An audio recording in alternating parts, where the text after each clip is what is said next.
एक राजा ने महल बनवाना था, अपने मंत्री की ड्यूटी ला दी, भाई बढ़िया मकान बढ़िया सामान लगवाना अपनी देख रेख में।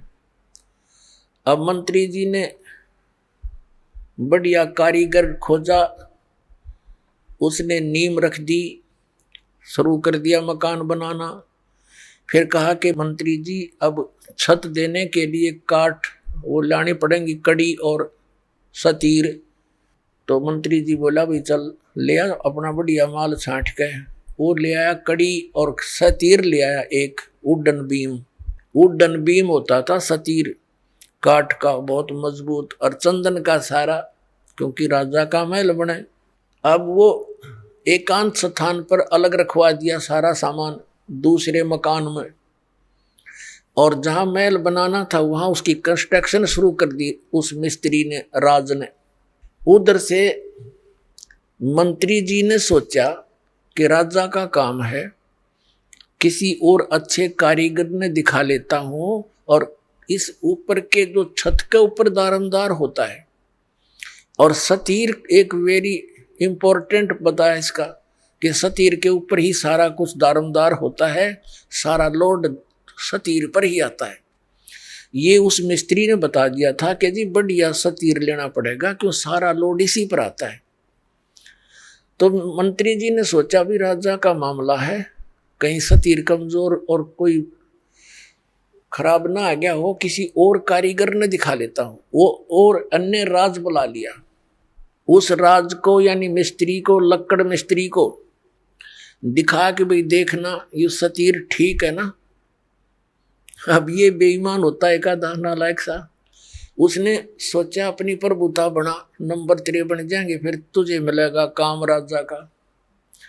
वो कहने लगा कि मंत्री जी ये तो कति बहुत खराब है, इसको मैं करता हूँ ठीक। कहा भाई कर दे ठीक, जो लेगा पैसे मैं दे दूंगा। वो लिया रंदा ठाके लगा, उसने घिसाने 2-2 इंच तार दिया दोनों तरफ से, चमका दिया कति। अब देखो ही है ना गुणिये में, मंत्री ने भी चमकता दिखा क्योंकि अच्छा रंदा लगा दिया।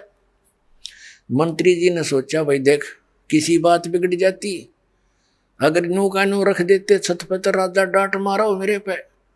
उसने सोची एक मिस्त्री ने और दिखा लो कि फिर भी कसर रहेगी हो।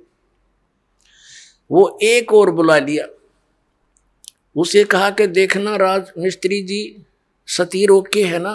ने बोला जी इसमें तो बहुत त्रुटि है। अक भाई करिए ठीक तू। अका भी ले 2-2 इंच उसने तार दिया दोनों तरफ से, लगा रंदा लगाने। अब शंका होगी मंत्री जी को कि भैया तो बात बिगड़ जाती, देखा दूसरे ने भी उसमें तो त्रुटि काट दी। फिर उसने तीसरा बुला लिया, उसने उसके निरीक्षण 4-5 पे करवा दिया, और सब ने 2-2 इंच तार दिया दोनों तरफ से, चारों तरफ से। वो कड़ी बन गया, कति बैटन उड़न बैटन रह गया वो। अब मंत्री ने सोचा ले भाई तो 4-5 ने निरीक्षण कर लिया, अब तो यू ओके हो गया होगा। अब जब उस मिस्त्री ने चिनाई जो कर रहा था कंस्ट्रक्शन, जब छत लेवल पर पहुंच गई दीवारें, जब उन बेलदारों से कहा कि भाई जाओ सतीर ला उठा के, वो भेजे 10 जने, 10, 12, 15 अगला सतीर उठा को तो इतना भारा था, 2 फुट और 2 फुट बाई 2 फुट का, कम से कम 15-16 फुट 20 फुट लंबा। तो 15-20 वो गए उठाने के लिए बेलदार। वहां जाकर देखा उन्हें, मंत्री जी से पूछा जी हमने वो सतीर चाहिए, कारीगर मंगावा है। मंत्री बोला ले जाओ यूरा। अब उन तो 1-2 जने अंदर लिया कंधे पे, बाकी आवा खाली। अब वो कारीगर के पास जाके वो कहने लगे ले भाई कारीगर सतीर ले। वो देख रहे निकम्यो, मैंने तो सतीर मंगाया था, तुम तो कड़ी ले आए। अब साथ मंत्री जी आ गए। मंत्री जी क्या कहता है कि कारीगर तने तो मेरे पर डांट मरवा दी होती, इसमें तो गणिय त्रुटि थी। 5 कारीगर बुलाए मैंने, और उनने यो सतीर सही सेट कर दिया। ने बोला खाक सेट कर दिया, इन्हें नाश कर दिया इसका। तो बताओ कड़ी बना के धर दिया मूर्खा ने, प्रभुता के भूखा ने। 5-5 रुपये ले गए और उसका नाश कर गए। अब वो माथे माथ मारे वो कारीगर वाला रही के करूं बता, ये बैठा के इसका फिर और सतीर लाया गया और तब वो मकान राजा का बना। तो पुण्यात्माओं, ये ऐसे नीम हकीम हैं, इन्होंने सदग्रंथों का ज्ञान था नहीं और सतीर की कड़ी बना दी है। 700 श्लोकों की गीता को अरे इतने काट कर 383 बढ़िया, बाकी नकली। वाह भाई वाह, अरे वाह भले मानसो, तुमने तो यो नाश करने का ठेका ले रखा है सदा तुम मार्ग का।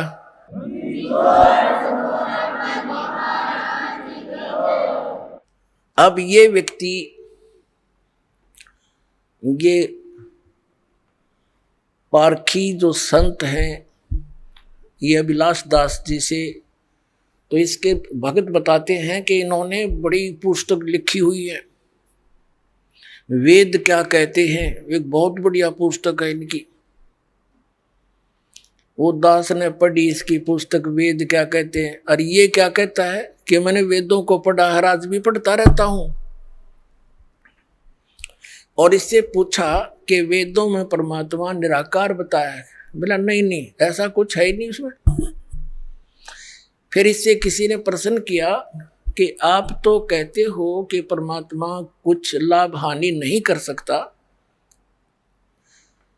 यानी किसी के, इससे के पूछते हैं जैसे इसका विधान है, ये भी खुद बताता है, इसकी पुस्तक में लिखा है कि प्रारब्ध के कर्म यानी किस्मत में लिखे हुए दुख सुख जीव को भोगने ही पड़ेंगे, इसमें कोई परिवर्तन नहीं हो सकता।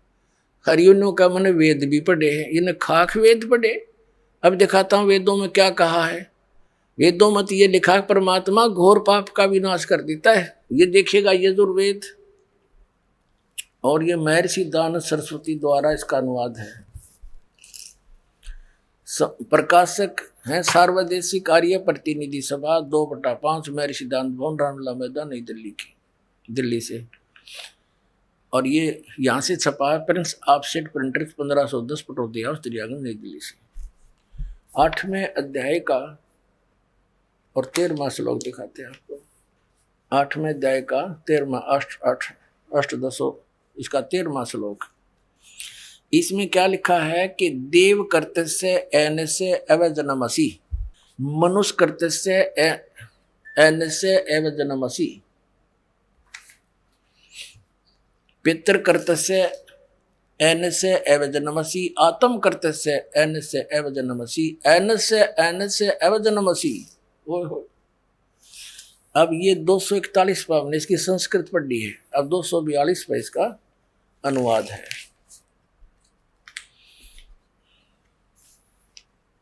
ये इसमें क्या लिखा है कि हे सब के उपकार करने वाले मित्र, आप दान देने वाले के अपराध के विनाश करने वाले हैं। अब पुण्यात्माओं, ये तो सारे के सारे जितने संत महंत आचार्य शंकराचार्य ये महर्षि ये संत अभिलाष दास जैसे, तो ऐसा काम कर दिया इनने मेरे साथ में। एक व्यक्ति था, वो किसान था और अकाल गिर गया। उसने सोचा भी खेती में तो काम गुजारा चला नहीं, तो कोई और धंधा कर ले। उसने क्या शुरू कर दिया, ये चाकी राण का काम ले लिया। उसने 2 बसोली खरीद ली वो कट करने की, और चाकी राण का काम उसने शुरू कर दिया। अब पहले चाकी कैसे रहा करते, हाथ से चलाने वाली जो चक्की पत्थर की होती हैं उसके पार्ट हुआ करते, 2 होते हैं, अभी भी गाँव में तो बहुत है, और वो घिस जाते थे चलते चलते। तो उनको ऐसे समझदार सा व्यक्ति उनको चांड दिया करता, चांटे मार देता, वो फिर से वर्किंग ठीक हो जाती उनकी, तो उसको चाकी राणा कहते हैं। अब उसने कभी काम किया नहीं था, पहले दिन मुहूर्त करी एक गांव में जाके, उसने आवाज लगाई कि चाकी ठीक करवा लो। एक बुढ़िया बोली भाई आजा चाकी ठीक कर दे मेरी। अब ठीक है ताई, बता कौन सी है भैया देख ले। उसने उतार के पार्ट रख लिया, बुढ़िया कहने लगी भाई मैं कुएं तो पानी ले आऊं जल, कुएं से दूर दूर कुएं हुआ करते गांव में, और आप इतने या चाकी ठीक कर दो का अच्छा ताई जा बेच सकते हैं। अब उसने सोच कदे काम करा नहीं था, ने सोची जल्दी जल्दी कर ले। जब पहले आवाज में और एक काम मिल गया तो यहाँ कोई आया ही नहीं है बताई, तो उसने माड़ी स्पीड भी पकड़ दी। वो 2-4 मारे गद्दा गद्दे, वो पार्ट टूट गया। उसने सोची भैया तो बात बिगड़ गई, बुढ़िया चौनी दे नहीं, और तू भाग ले अपने सारे औजार उठा के। और जो नीचे वो बैठा था, ऊपर एक पात्र था मिट्टी का मटका छोटा सा, उसमें घी डाल रखा था बुढ़िया ने गर्म करके, गर्मियों का दिन था, और ऊपर बांध दिया करते बिल्ली कुत्ते से के डर से। ऊपर कड़े में रस्सी डाल के एक छिक्का बना दिया करते, उसमें वो दर रखा उसने बरोला मिट्टी का मटके में घी बहुत बढ़िया 5-10 किलो। अब वो जल्दी में उठ के भाजन लग गया। ऊपर तो छिक्के टंगा हुआ था वो पात्र, उसका लग गया सिर, वो पड़ गया। पड़ते हो सारा फैल गया, फूट गया, और सारी साड़ में बिखर गया फर्श पे। उन्हें सोची तन्नाड़ा पकड़ के बांधेंगे हैं, और तू भाग ले स्पीड ते, ये वो एक नुकसान और हो गया तेरे।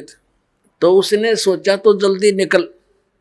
उधर से बुढ़िया आगी पानी का मटका लेकर, कच्चा मटके होते थे ना गड़े, और वो स्पीड में पीछा न देखा आगे न बाजे, तो बुढ़िया में टक्कर लगी, वो मटका फूट गया।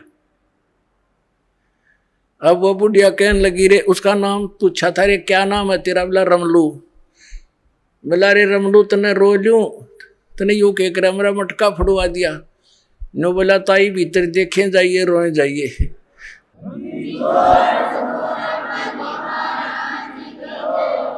नो बोला ताई भीतर देखें जाइए रोए जाइए, कित रोएगी। तो इन कित रो एक नहीं सारा किया, इसने नया चाकी रा रखी है, ऐसा नाश कर रखा है। यो मैं ऋषि दयानंद वेदों का विद्वान पाक रहा था, और किस जैसा विद्वान नहीं। इसने भी इस पॉइंट पर क्या कहा है कि परमात्मा निराकार है, और परमात्मा साधक के पाप नाश नहीं करता। बता फिर और परमात्मा क्या करेगा जब हमारे दुख, क्योंकि हमें कोई कष्ट है प्रारब्ध में अपने जीवन में, वो पाप से होता है और सुख पुण्य से होता है। और उस दुख का नाश होगा जब हमारा प्रारब्ध के पाप का नाश हो जाएगा। जैसे पैर में कांटा लगा हो किसी का, और उसको कोई ये कहे कि भी पैर का कांटा तो निकला नहीं, जूता पैर ले आगे कांटा नहीं लगेगा। उस कांटा लगे पैर में जूता नहीं पहना जा सकता, वो तो कांटा निकले। और फिर उसको कहे सलाह दे कि अब जूता नहीं निकालना, इस सफर में बहुत कांटे हैं, तो फिर इस डर से वो जूता कभी नहीं निकालेगा कि कहीं फिर से कांटा ना लग जाए। तो पुण्यात्माओं, किसी के कोई कष्ट है शरीर में है, या संसारिक कोई दुख है, कोई लाभ हानि, कोई हानि हो रही है, कोई कर्जा हो गया है, तो उससे दुखी है वो। और कोई ये कहे कि तो तेरा प्रारब्ध भोगना ही पड़ेगा, तुझे भक्ति कर ले। अब बता, दुखी आदमी भक्ति कर सकता है? जिसने देना हो 2 लाख रुपया कर्जा खड़ा दिखाई दे कर दे वाला, और भी कोई सिर में दर्द हो, पेट में दर्द हो, वो कैसे भक्ति करेगा? तो पहले वो कांटा निकले पाप कर्म का, तब सुख हो, और फिर वो राम नाम का जूता, उसको ये मर्यादा बताई जा, या भक्ति दी जाओ, फिर आजीवन पालन करेगा वो भक्त। तो